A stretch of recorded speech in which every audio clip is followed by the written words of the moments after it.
여러분 안녕. 오늘은 명의 천령위설 지호구부터 한양 천도까지 조선 건국을 정주행해 보겠습니다. 원을 밀어내고 중원을 차지한 명은 고려의 천령 이북의 땅은 본인들의 것이라며 천령 위를 설치하겠다고 알려왔습니다. 천령 이북의 땅은 공민왕 때 무력으로 수복하여 화주 목이 된 엄연한 고려 영토였습니다. 당시 우왕과 최영은 명의 요구를 거절하며 요동정벌을 계획하게 됩니다. 하지만 이성계는 4가지 이유를 들어 요동정벌을 반대합니다. 첫째, 작은 나라가 큰 나라를 치는 것은 불가하다. 둘째, 여름철에 군사를 일으키면 안 된다. 셋째, 명과 싸우는 사이 왜구의 침략이 염려된다. 넷째, 장마철에는 활 시위가 녹을 수 있고 전염병이 돌 우려가 있다. 이른바 사불가론을 내세우며 요동정벌의 백지화를 위해 노력합니다. 하지만 우왕과 최영은 요동정벌을 확정하고 이성계를 우군 도통사, 조민수를 좌군 도통사, 최영을 총사령관으로 하여 5만의 군사를 징집합니다.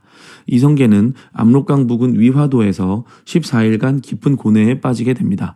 국경을 넘어 전쟁을 하자니 승리를 장담할 수 없고 출정의 명을 어기게 되면 군법으로 처벌받는 진퇴양난에 봉착하게 된 것입니다. 엎친 데 덮친 격으로 도망치는 군사가 많았고 큰 비가 내려 압록강을 건너기 어렵게 되자 이성계는 이러한 상황을 우왕에게 보고하면서 요동정벌 포기를 요청하였습니다. 그러나 우왕과 최영이 계속해서 요동정벌을 독촉하자 결국 이성계는 조민수와 상의한 뒤 회군을 단행하였습니다. 조선 건국의 신호탄인 위화도 회군이 시작된 겁니다.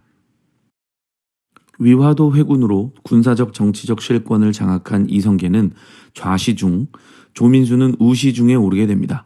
우왕을 폐위시키고 강화도로 유배 보냈으며 최영은 고봉, 지금의 고향으로 유배 후 처형하였습니다. 우왕의 뒤를 이어 창왕이 즉위하게 되는데 창왕은 조민수와 이색이 옹립한 왕이었습니다.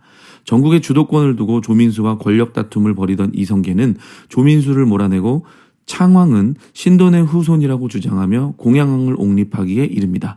바야흐로 이성계의 시대가 열린 셈입니다. 한편 이성계와 급진파사대부 조준의 주도로 과전법이 시행됩니다. 권문세족이 차지하고 있던 토지를 몰수하여 18등급으로 나뉘어진 관리들에게 등급별로 수조권을 배분하는 토지제도입니다. 여기서 수조권이란 지급받은 토지에서 생산되는 작물의 약 10분의 1을 세금으로 수취할 수 있는 권한을 말합니다. 참고로 토지제도를 공부하다 보면 결이라는 농토의 크기를 나타내는 말이 자주 등장하는데요. 1결은 15,447제곱미터입니다. 평수로 따지면 약 4,672평 정도 됩니다. 어마어마하죠? 1결은 조선 세종 때 약간 바뀌게 되는데요. 그때는 9,859.7제곱미터고요. 약 2,982평 정도입니다. 조금 줄긴 했지만 여전히 어마어마하죠? 그런데 말입니다. 개혁의 속도를 급진적으로 하지 말고 천천히 바꿔보자 주장하는 온건파사대부가 있다고 말씀드렸죠. 온건파사대부를 이끄는 수장은 정몽주였어요. 정몽주 죽음에 대한 이야기는 앞선 강의 때 말씀드렸죠. 이방원이 온건파를 제거하면서 이성계는 1392년 조선을 건국하게 됩니다.